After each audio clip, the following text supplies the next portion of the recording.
Si Austin Reeves, 2 games na hindi naglalaro dahil sa calf strain injury. Nasa re-evaluation siya ng at least 1 week na pwedeng magtapos itong week na daraan. Kontra sa Suns at Utah Jazz, hindi siya naglaro, nasa bench lang yan. Si Marcus Smart ang ginamit ni Redick pamalit dyan.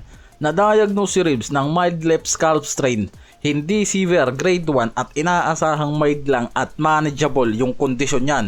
Kaya hindi nga raw talaga malubha yung injury niya, strain lang. Natapos niya pa nga yung game kontra San Antonio Spurs pero bumagsak yung averaging niya dyan. Kaya nire-assist siya after about 1 weeks lang para ipahingahalan talaga ng front office itong si Reeves. Para masubukan nga yung nire-request talaga ng mga scout dito na ilagay si Marcus Smart sa starting unit nila.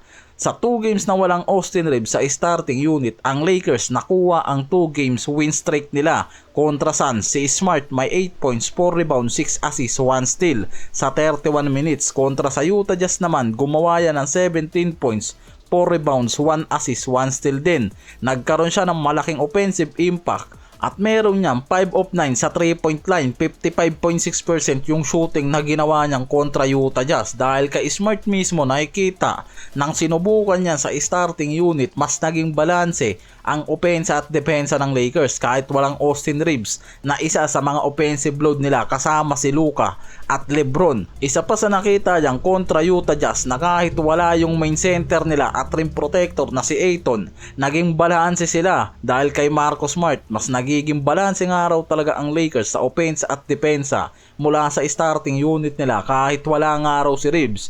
Hindi lang siya nagbibigay ng scoring, pati malaking assist, distribution at defensive energy. Kaya kahit walang center ang starting nila, nakikitang mas naging balance ang Lakers lalo na pagdating sa defensive end at perimeter defense. Isa pa, hindi na overload nga raw sa depensa itong si Luka at LeBron. Nagbibigay ng pagkakataon na mas magkaroon ng malaking offensive contribution yung mga to kapag si Smart ang kasama. Si Reeves better na scorer at offensive option sa first unit. Ang problema, hindi siya elite defender. Kapag siya ang nasa starter, mas madali siyang mapasok ng mga opposing guards na nagre-resulta minsan ng higher opponent scoring runs at less defensive stops para sa crucial minutes. Si Smart ang sumasalo sa first unit ngayon ng touches para iset up ang teammates niya lalo na kay Luka at LeBron na nagre-resulta ng more efficient sa half-court offense lalo kapag ang depensa nga ng kalaban loaded para dito sa kombinasyon ni Luka at LeBron.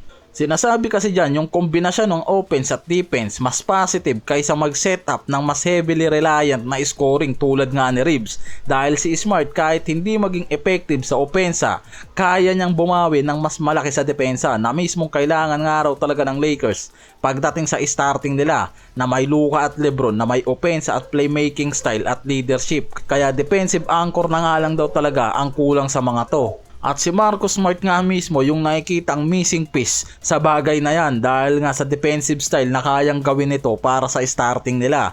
Sa mga media at Reddit commentaries, mas marami ngayon ang nakatuon sa performance ng starting unit na may Marcus Smart na kasama. Mas nakakakuha ng atensyon yung mga to since nang makonect ng Lakers si Marcus Smart ngayon kay LeBron at Luka para sa starting unit.